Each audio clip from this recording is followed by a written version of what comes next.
So ನಾನು ಕಾರ್ಯಕ್ರಮದ ಬಿಗಿನಿಂಗಲ್ಲಿ ಹೇಳಿದೆ, ನಾವೆಷ್ಟೋ ಜನ ದಾಸರ ಹಾಡುಗಳು ಹೇಗೆ ಅಂದರೆ ನಮಗೆ ಪಾಯಸದ ಹಂಡೆಯಲ್ಲಿರುವ ಸೌಟಿನ ಥರ ಅಂಥೇಳಿ.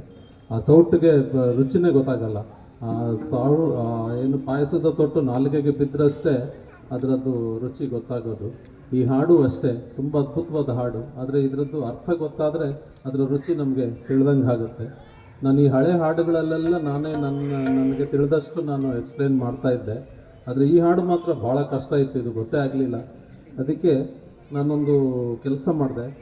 ನಮ್ಮ ಶ್ರೀ ಮಾಸ್ಟರ್ ಹಿರಣ್ಣಯ್ಯ ಅವರ ಸುಪುತ್ರ ಡಾಕ್ಟರ್ ಬಾಬು ಹಿರಣ್ಣಯ್ಯ ಬಂದಿದ್ದಾರೆ.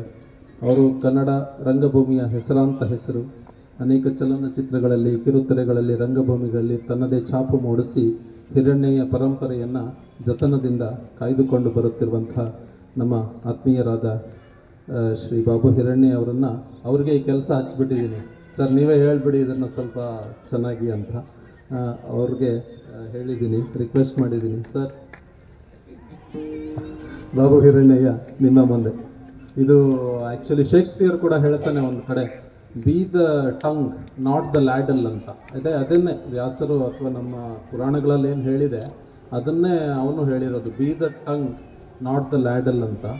ಇದೇ ರೀತಿ ಇನ್ನೊಂದು ವ್ಯಾಸರು ಹೇಳಿರೋದೊಂದು ಶ್ಲೋಕನೂ ಇದೆ, ಚಿರಂ ಹ್ಯಪಿ ಜಡಶೂರ ಪಂಡಿತಂ ಪರ್ಯುಪಾಸ್ಯ ನ ಸ ಧರ್ಮಾನ್ ವಿಜಾತ್ನಾತಿ ದರ್ವಿ ಸೂಪರ ಸಾನಿವ. ಅಂದರೆ ಅವರು ತೌವೆಗೆ ಹೋಲಿಸ್ತಾರೆ. ಈ ಸೇಮ್ ವಿಷಯನೇ, ಪ್ರಾಜ್ಞರ ಜೊತೆ ಇದ್ದು ನೀವು ಅವರ ಒಡನಾಟನ ಮಾಡದಿದ್ದರೆ ಅದು ತೋವೆನಲ್ಲಿರುವಂತಹ ಸೌಟಿನ ಥರ ನಿಮ್ಗೆ ಅದರ ರುಚಿ ಸಿಗೋದಿಲ್ಲ ಅನ್ನೋ ಮಾತನ್ನು ಹೇಳ್ತಾರೆ. ಸೊ ನಮಗೆ ತೋವೆ ಪಾಯಸದ ರುಚಿಯನ್ನು ಸ್ವಲ್ಪ ಉಣಬಡಿಸಿ ಸರ್.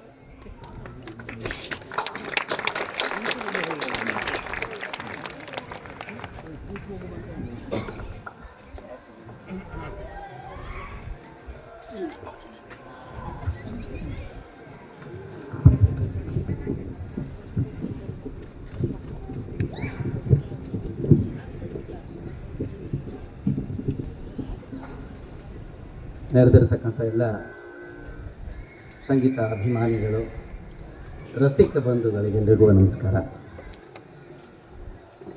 ಮೊದಲನೇದಾಗಿ ಮಕ್ಕಳು ಹಾಡಿದ್ದಾರೆ, ಆದರೆ ಹಾಡಿಸಿದವರು ಯಾರು ಅನ್ನೋದು ಬೇಕು. ರಾಮ್ ಪ್ರಸಾದ್ ಹೊಳ್ಳನ ಅವರ ಗುರುಗಳ ಯಾರು? ಮಂಕುತಿಮ್ಮನ ಕಗ್ಗದಲ್ಲಿ ಒಂದು ಮಾತು ಹೇಳ್ತಾರೆ, ನೋಟಕರು ಮಾಟಕರೇ ಮಂಕುತಿಮ್ಮ. ಅಂದರೆ ನಾಟಕವನ್ನು ನೋಡುವ ಬ್ರಹ್ಮಾಂಡ ರಂಗಸ್ಥಳದಲ್ಲಿ ಕೋಟ್ಯಾಂತರ ನಟರು ವಿಚಿತ್ರ ಪಾತ್ರಗಳಲ್ಲಿ, ನಾಟಕಕ್ಕೆ ಕೊನೆಯಿಲ್ಲ, ಕಥೆಯಿಲ್ಲ, ಮೊದಲಿಲ್ಲ, ನೋಟಕರು ಮಾಟಕರೇ ಮಂಕುತಿಮ್ಮ. ಅಂದರೆ ನೋಡುವ ಪ್ರತಿಯೊಬ್ಬ ವೀಕ್ಷಕನೂ ಕೂಡ ಪಾತ್ರಧಾರಿಯೇ ಅಂತ ಹೇಳ್ತಾರೆ. ಆ ನೋಟಕರಿಲ್ಲದೆ ಹೋದರೆ ನಾಟಕ ರುಚಿಸೋಲ್ಲ, ಕೇಳುಗನಿಲ್ಲದೆ ಹೋದರೆ ಸಂಗೀತ ರುಚಿಸೋಲ್ಲ. ಸಂಗೀತ ಅಕಸ್ಮಾತಾಗಿ ಭಗವಂತನಿಗೆ ತಲುಪಬೇಕು ಅಂದರೆ ನಿಮ್ಮಂತಹ ರಸಿಕರಿರಬೇಕು. ಹಾಗಾಗಿ ನಿಮಗೆ ಮೊದಲು ನಮವನ್ನು ಹೇಳ್ತಾ ಇದ್ದೀನಿ. ಒಂದು ಪ್ರಸಂಗ ನೆನಪಾಗುತ್ತೆ ನನಗೆ. ಆ ಹಾಡಿನ ಬಗ್ಗೆ ಆಮೇಲೆ ಬರ್ತೇನೆ. ಹಾಡಿನ ಬಗ್ಗೆನೇ ಜಾಸ್ತಿ ಮಾತಾಡಬೇಕು ಅಂತಿದ್ದೆ, ಆದರೆ ಹೊಳ್ಳ ಅವರೊಂದು ಕೆಲಸ ಮಾಡಿಬಿಟ್ರು. ಮೋಹನ್ ಅವ್ರನ್ನ ಕರ್ಕೊಂಬಂದು ಇಲ್ಲಿ ಎದುರುಗಡೆ ಕೂರಿಸ್ಬಿಟ್ಟು ಅವ್ರ ಇಂಟ್ರೊಡಕ್ಷನ್ ಬೇರೆ ಮಾಡಿಬಿಟ್ರು. ದಾಸ ಸಾಹಿತ್ಯದ ಬಗ್ಗೆ ಅತೀವವಾದಂತಹ ಶ್ರದ್ಧೆ ಭಕ್ತಿ ಉಳ್ಳವರು, ತುಂಬ ಜಾಸ್ತಿ ಅದರ ಬಗ್ಗೆ ತಿಳಿದವರು ಅಂತ. ನೀನು ಅವ್ರ ಮುಂದೆ ಮಾತಾಡೋಕ್ಕೆ ಹೋಗಿ ನಾನು ಯಾಕೆ ತಬ್ಬಿಬ್ಬಾಗಲಿ ಅಂತ ಹೇಳಿ ಬೇರೆ ವಿಚಾರಗಳನ್ನು, ನಾಟಕದವರಲ್ವ ಸ್ವಲ್ಪ ಧೈರ್ಯ, ಅದರಲ್ಲೂ ಬಂಡ ಧೈರ್ಯ ಜಾಸ್ತಿ, ಹಾಗಾಗಿ ಬೇರೆ ವಿಚಾರಗಳನ್ನು ಮಾತಾಡೋಣ ಅಂತ ಒಂದು ಪ್ರಸಂಗ ನೆನಪಾಗತ್ತೆ ನನಗೆ. ಒಂದು ದೇವಸ್ಥಾನ ಇತ್ತಂತೆ, ಒಂದು ಗುಡ್ಡದ ಮೇಲೆ ಒಂದು 30-40 ಮೆಟ್ಲು. ಆ ಮೆಟ್ಲ ಮೇಲೆ ಒಂದು ಗರ್ಭಗುಡಿ, ಸಣ್ಣದೊಂದು ದೇವಸ್ಥಾನ. ಆ ದೇವಸ್ಥಾನದಲ್ಲಿ ಒಂದು ದೇವರ ವಿಗ್ರಹ. ಹರಿಹರ ಯಾವುದನ್ನಾರು ಕರ್ಕೊಳ್ಳಿ ನೀವು, ನಿಮ್ಮ ಭಕ್ತಿಗೆ ಬಿಟ್ಟದ್ದು. ಆ ಭಕ್ತಿಗೆ ಬಿಟ್ಟಂತಹ ದೇವರನ್ನು ಅಲ್ಲಿ ಕೂರಿಸಿ, ಅಲ್ಲಿ ಒಂದು ಮೆಟ್ಲನ್ನ ಹತ್ತಿ ಇಳಿದು ಒಂದು ಸಣ್ಣ ಹಳ್ಳಿ, ಕುಗ್ರಾಮ. ಆ ಕುಗ್ರಾಮದಲ್ಲಿ ಒಬ್ಬನೇ ಒಬ್ಬ ಪುರೋಹಿತ. ಆ ಪುರೋಹಿತ ಪ್ರತಿದಿನ ಬೆಳಗ್ಗೆ ಎದ್ದು ನಿಷ್ಠೆಯಿಂದ ತನ್ನ ಅನುಷ್ಠಾನಗಳನ್ನೆಲ್ಲ ಮಾಡಿಕೊಂಡು ಅವನು ಬೆಳಗ್ಗೆ ಒಂದು ಕೊಡದಲ್ಲಿ ನೀರು ತಗೊಂಡು ದೇವಸ್ಥಾನಕ್ಕೆ ಬಂದು ಒಂದು 20 ಮೆಟ್ಲನ್ನ ಹತ್ತಿ ಮೇಲೆ ಹೋಗಿ ಆ ಭಗವಂತನಿಗೆ ಅಭಿಷೇಕವನ್ನು ಮಾಡಿ ಆಮೇಲೆ ತಂದಿದ್ದಂತಹ ಒಂದನ್ನು ನೈವೇದ್ಯವರೆಗೆ ಮಾಡಿ ಎಲ್ಲ ಅಲಂಕಾರವನ್ನು ಮಾಡಿ ಭಕ್ತರಿಗೆ ಕಾಯ್ತಾ ಕೂತಿರೋನು. ಒಂದಿಷ್ಟು ಜನ ಭಕ್ತರು, ಒಂದು 2-3 ಜನ ಬರೋರಂತೆ. ಇದು ಪ್ರತಿದಿನದ ಅವನ ಕಾಯಕ ಆಗಿತ್ತು. ಈ ಕಾಯಕವನ್ನು ಮಾಡ್ತಾ ಇದ್ದಾಗ ಅವನು ನಿತ್ಯವೂ ಒಂದನ್ನು ನೋಡ್ತಾ ಬರ್ತಾ ಇದ್ದಂತೆ. ಏನು ಅಂದರೆ, ಒಬ್ಬ ವಯೋವೃದ್ಧ ಪ್ರತಿದಿನ ಈತ 4:30-5 ಗಂಟೆಗೆ ಎದ್ದು ಕೊಡದಲ್ಲಿ ನೀರಿಟ್ಕೊಂಡು ಮೆಟ್ಲನ್ನ ಹತ್ತಾ ಇದ್ದಾಗ ಆ ಕೆಳಗಡೆ ಕಡೆಯಲ್ಲಿ ಮೆಟ್ಲು ತುದಿಯಲ್ಲಿ ನಿಂತ್ಕೊಂಡು ಆ ಗರ್ಭಗುಡಿಗೆ ಮುಖ ಮಾಡಿಕೊಂಡು ಅಭಿಮುಖವಾಗಿ ನಿಂತ್ಕೊಂಡು ಕೈ ಮುಕ್ಕೊಂಡು ನಿಂತಿರೋನಂತೆ. ಸರಿ, ಕೈ ಮುಗಿತಿದ್ದಾನೆ ಭಕ್ತಿಯಿಂದ, ನಾನು ಒಳಗೆ ಹೋಗಿ ಬಾಗಲನ್ನ ತೆಗೆದು ಅಭಿಷೇಕವನ್ನು ಮಾಡಿ ಆಮೇಲೆ ನೈವೇದ್ಯ ಮಂಗಳಾರತಿಯನ್ನು ಮಾಡೋ ಅಷ್ಟೊತ್ತು ಒಳಗೆ ಬರ್ತಾನೇನೋ ಮುದುಕ ಅವನು ಅಂತ ಅಂದ್ಕೊಂಡು ಪುರೋಹಿತ ಒಳಗೆ ಹೋಗೋಣಂತ. ಆಮೇಲೆ ಅವನು ಒಳಗೆ ಹೋಗ್ತಿರಲಿಲ್ಲ, ವೃದ್ಧ ಮನೆಗೆ ಹೊರಟೋಗೋಣಂತ. ಅದಾದ ಮೇಲೆ ವಾಪಸ್ಸು ಬೀಗ ಹಾಕ್ಕೊಂಡು ಇನ್ನೇನು 5-5:30-6 ಗಂಟೆ ಅವನು ಎಲ್ಲ ಮುಗಿಸ್ಕೊಂಡು ಆ ಪುರೋಹಿತ ದೇವರ ಸ್ಥಾನಕ್ಕೆ ಬೀಗವನ್ನು ಹಾಕ್ಕೊಂಡು ಕೆಳಗಡೆ ಹೋಗಬೇಕಾದ್ರೆ ಮತ್ತೆ ವಯೋವೃದ್ಧ ಬಂದಿರೋನಂತೆ. ಬಂದು ನಿಂತು ಆ ದೇವರಿಗೆ ಬೆನ್ನು ಮಾಡಿಕೊಂಡು, ಗರ್ಭಗುಡಿಗೆ ಬೆನ್ನು ಮಾಡಿಕೊಂಡು ಕೆಳಗಡೆ ನೋಡ್ತಾ ಹೀಗೆ ಕೈ ಮುಕ್ಕೊಂಡು ನಿಂತಿರೋನು.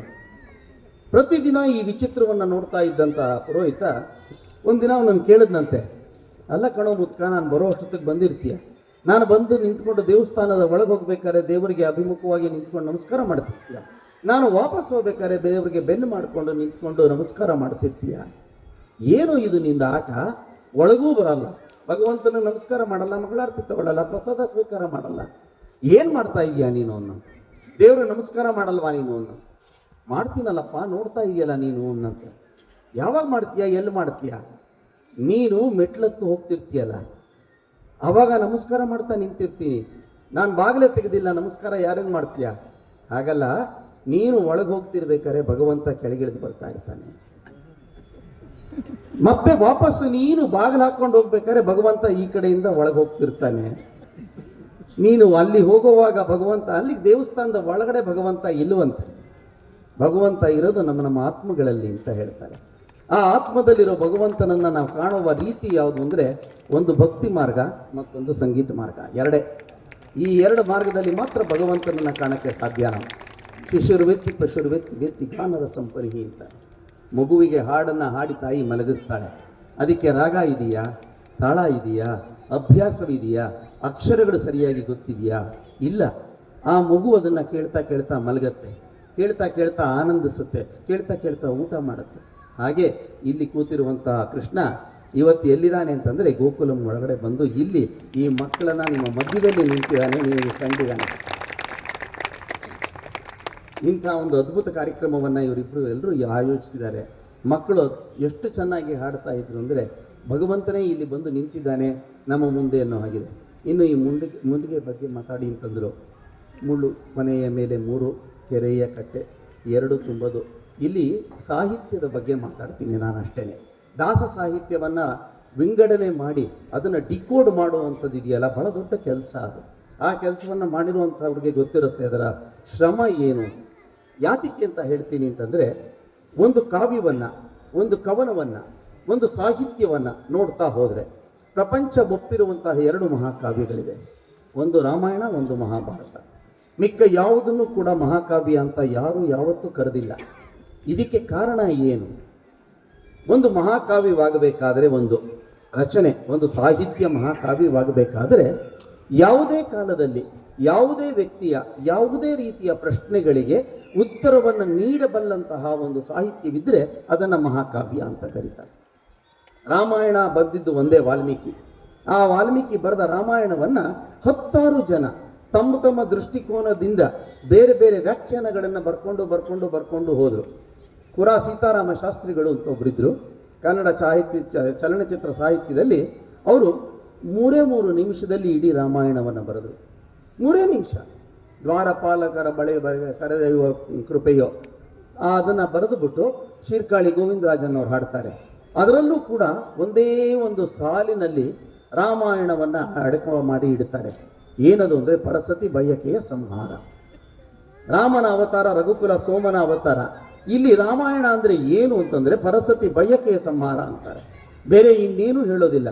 ಕಾರಣ, ಪೌಲಸ್ತ್ಯ ಕುಲಜ ಆತ್ಮಲಿಂಗವನ್ನು ತಗೊಂಡ್ಬಂದು ಭಗವಂತನ ಆತ್ಮಲಿಂಗವನ್ನ ತಾಯಿಯ ಪೂಜೆಗೋಸ್ಕರ ಕೊಟ್ಟಂತ ಮಹಾಬ್ರಾಹ್ಮಣ.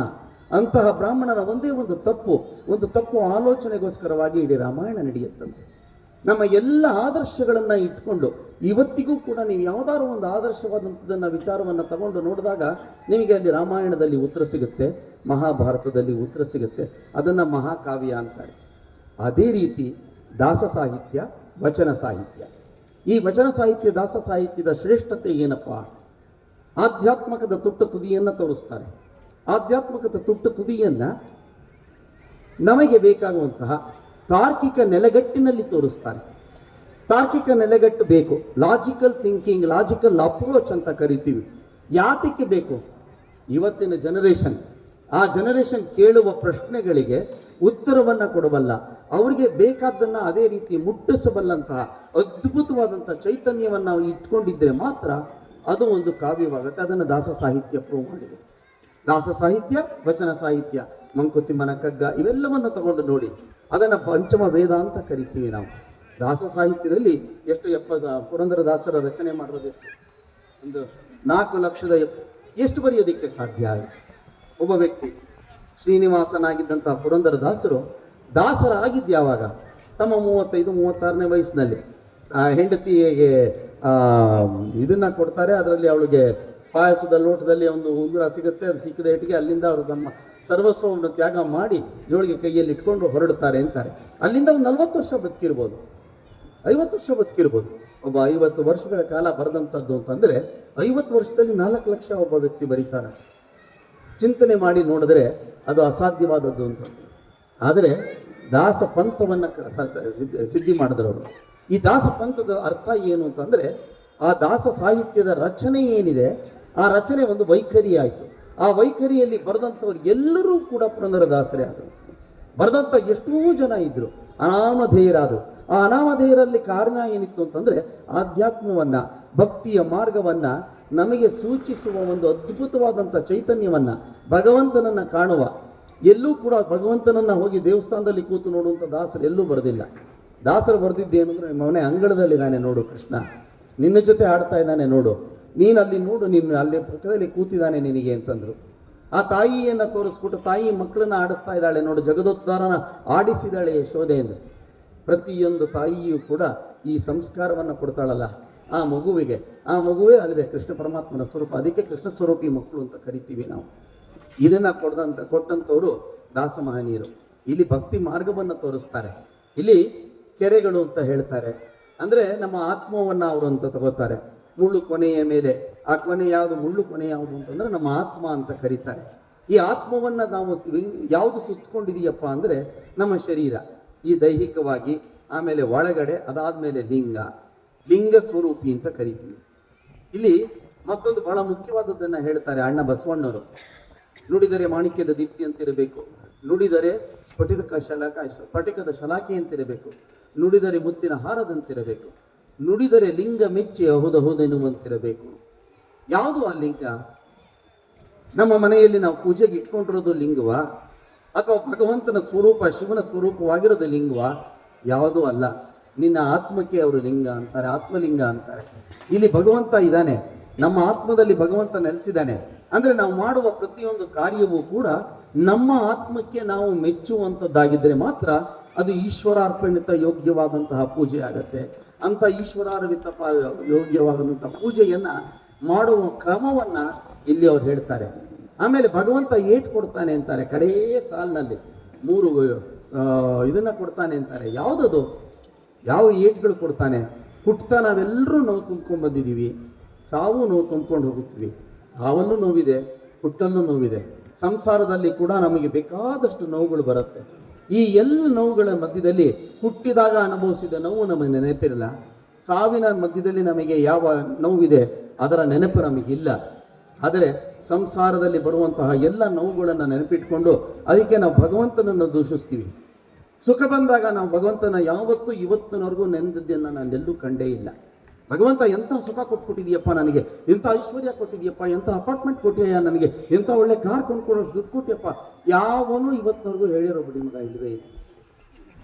ಕಷ್ಟ ಬಂದಾಗ ಮಾತ್ರ ತಾಲು ಎಲ್ಲಾರ ಒಂದ್ ಕಡೆಗೆ ತಾಕದ ತಕ್ಷಣ ಅಯ್ಯೋ ದೇವರೇ ಕೊಟ್ಟಿಯಲ್ಲ ನಾವು ಅಂತೀವಿ ಅಲ್ವಾ? ನೋವಿಗೆ ಮಾತ್ರ ಭಗವಂತನನ್ನ ಹೇಳ್ತೀವಿ, ನಲಿವಿಗೆ ಭಗವಂತನನ್ನ ಹೇಳೋದಿಲ್ಲ, ಕಷ್ಟಕ್ಕೆ ಭಗವಂತನನ್ನ ನೆನಿತೀವಿ. ಇದನ್ನೆಲ್ಲ ಬಂದು ನೋಡ್ತಾ ಇದ್ದಾಗ ಅವ್ರು ಹೇಳ್ತಾರೆ, ಮತ್ತೊಂದು ಹೇಳ್ತಾರೆ ಅಲ್ಲಿ ವೈರಾಗ್ಯ ಇದೆ ಅಂತ. ಯಾವುದು ವೈರಾಗ್ಯ? ಸ್ಮಶಾನ ವೈರಾಗ್ಯ ಅಂತ ನಮ್ಮಲ್ಲಿ ಒಂದು ಬರುತ್ತೆ. ಆ ಸ್ಮಶಾನ ವೈರಾಗ್ಯ ಅನ್ನೋದು ಬಹಳ ಸೊಗಸಾಗಿರುವಂಥದ್ದು. ನೀವು ನೋಡಿ, ಯಾರ ಒಬ್ರು ಕಾಲವಾಗಿರ್ತಾರೆ, ಆ ಕಾಲವಾದಾಗ ಅವ್ರ ಜೊತೆಗೆ ಹೋಗ್ತಾ ಇರ್ತೀವಿ, ಅಲ್ಲಿ ಹೋಗಿ ನಿಂತ್ಕೊಂಡು ಅವ್ರನ್ನ ಅಂತ್ಯ ಸಂಸ್ಕಾರಗಳು ನಡೀತಿರುತ್ತೆ. ಅವಾಗೆಲ್ಲ ಸುತ್ತಮುತ್ತ ಎಲ್ಲ ನಿಂತ್ಕೊಂಡಿರ್ತೀವಿ. ಅವಾಗೆಲ್ಲ ಮಾತಾಡ್ಕೊಳ್ಳೋದೇನು, ನೋಡಿ ಸರ್ ನೆನ್ನೆ ಇದ್ದ ಇವತ್ತಿಲ್ಲ, ಆಗೋಯ್ತು ಸರ್, ಏನಿದೆ ಸರ್ ಜೀವನ, ಮುಗೀತು ಸರ್, ನಾವೆಲ್ಲ ಸುಮ್ಮನೆ ಮನೆ ಮಠ ಹೆಂಡತಿ ಮಕ್ಕಳು ಅಂತೆಲ್ಲ ಒದ್ದಾಡ್ತೀವಿ, ಎಲ್ಲ ನಶ್ವರ ಸರ್. ಎಂಥ ವೈರಾಗ್ಯಗಳನ್ನ ಮಾತಾಡ್ತೀವಿ. ಪ್ರತಿಯೊಬ್ಬನೂ ಕೂಡ ವೈರಾಗಿ ಆಗ್ಬಿಡ್ತಾನೆ, ಪ್ರತಿಯೊಬ್ಬನೂ ಆಧ್ಯಾತ್ಮ ಜೀವಿ ಆಗ್ಬಿಡ್ತಾನಲ್ಲಿ. ಎಷ್ಟೊತ್ತಿರುತ್ತೆ ಈ ವೈರಾಗ್ಯ, ಎಷ್ಟೊತ್ತು ನಮ್ಮ ಮನಸ್ಸಿನಲ್ಲಿ ನೆಲೆಯಾಗಿ ನಿಂತಿರುತ್ತೆ ಈ ವೈರಾಗ್ಯ. ಇದೆಲ್ಲ ಮುಗಿಯುತ್ತೆ ಅಂತ್ಯ ಸಂಸ್ಕಾರಗಳು. ಇದಾಗ್ತಾ ಇದ್ದಾಗೇನೆ ನಮಗೆ ಅಲ್ಲಿ ಹೇಳ್ತಾರೆ, ಹೋಗ್ಬಿಟ್ಟು ಅಲ್ಲಿ ಸ್ನಾನ ಮಾಡಿಬಿಟ್ಟು ಆಮೇಲೆ ನಿಮ್ಮ ಮನೆಗಳಿಗೆ ಹೋಗಿ. ಈ ಸ್ನಾನ ಮಾಡಿಬಿಡ್ತೀವಿ, ಸ್ನಾನ ಮಾಡಿದೇಟ್ಗೆ ನಮ್ಮ ಮನೆಯವ್ರನ್ನೋ ಅಕ್ಕಪಕ್ಕದಲ್ಲಿರೋರನ್ನೋ ನನ್ನ ಟವಲ್ ಕೊಡು ಅಲ್ಲಿ, ಪಾಪ ಅಲ್ಲಿ ಯಾವುದೋ ಒಂದು ಇರುತ್ತೆ ಟವಲ್ ಕೊಡ್ತಾನೆ. ತಕ್ಷಣ ಅವನು ಅದಲ್ಲ ನಂದಲ್ಲ, ಅದ್ರ ಪಕ್ಕದಲ್ಲಿದೆ ನೋಡು, ಅದೇ ಯಾರತ್ತ ಗೊತ್ತಿಲ್ಲ, ಅದು ನಂದು ಅಲ್ಲಿದೆ ನೋಡು. ಸುಡೋ ತನಕ ಇದ್ದಂತ ನಂದು ಯಾವುದು ಶಾಶ್ವತವಲ್ಲ ಅನ್ನೋ ವೈರಾಗ್ಯನ ಇಲ್ಲಿ ಭಗವಂತನನ್ನು ಅವರು ಹೇಳ್ತಾರೆ ಪುರಂದರದಾಸರು. ಆ ವೈರಾಗ್ಯ ಹೊಂದಬೇಕಾಗಿರೋದು ಇದೆ ಅಂತ ಇಲ್ಲಿ ಆ ವೈರಾಗ್ಯವನ್ನ, ಭಕ್ತಿ ಮಾರ್ಗವನ್ನ ಸೂಚಿಸ್ತಿದ್ದಾರೆ.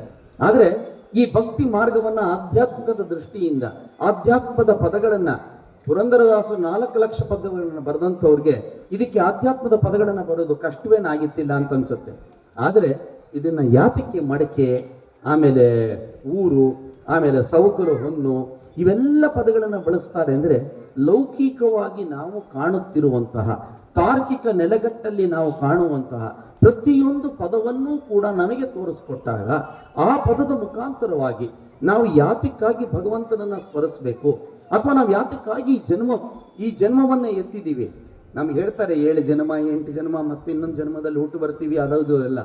ಆದರೆ ಇವೆಲ್ಲವೂ ಇದೆ ಅಂತ ಅಂದ್ಕೊಂಡು ಈ ಜನ್ಮವನ್ನು ಹಾಳು ಮಾಡಿಕೊಳ್ಳದೆ ಈ ಜನ್ಮದಲ್ಲೇ ಆ ಎಲ್ಲ ಜನ್ಮಕ್ಕೂ ಬೇಕಾಗುವಂಥ ಪುಣ್ಯಗಳನ್ನು, ಆರ್ಚಿತ ಸಂಚಿತ ಪುಣ್ಯ ಪಾಪಗಳನ್ನು ಕರ್ಮದ ಮುಖಾಂತರವಾಗಿ ಗಳಿಸಬೇಕು ಅನ್ನೋದನ್ನು ಈ ಹಾಡಿನಲ್ಲಿ ಹೇಳಿಕೊಟ್ಟಿದ್ದಾರೆ, ಈ ಹಾಡಲ್ಲಿ ತೋರಿಸ್ಕೊಟ್ಟಿದ್ದಾರೆ. ಇಂತಹ ಭಕ್ತಿ ಮಾರ್ಗವನ್ನು ಈ ಮಕ್ಕಳು ಹಾಡ್ತಾ ಇದ್ದಾಗ ಒಂದು ಕಾಣಿಸ್ತಿತ್ತು, ಅವರ ಮಕ್ಕದಲ್ಲಿ ಆ ಅನುಭವ ಕಾಣಿಸ್ತಿತ್ತು. ಈ ಅನುಭವ ಬರೋದಕ್ಕೆ ವಯಸ್ಸು ಬೇಕಾಗಿಲ್ಲ, ಬೇಕಾಗಿರೋದು ಭಕ್ತಿ ಮಾರ್ಗ ಒಂದೇ.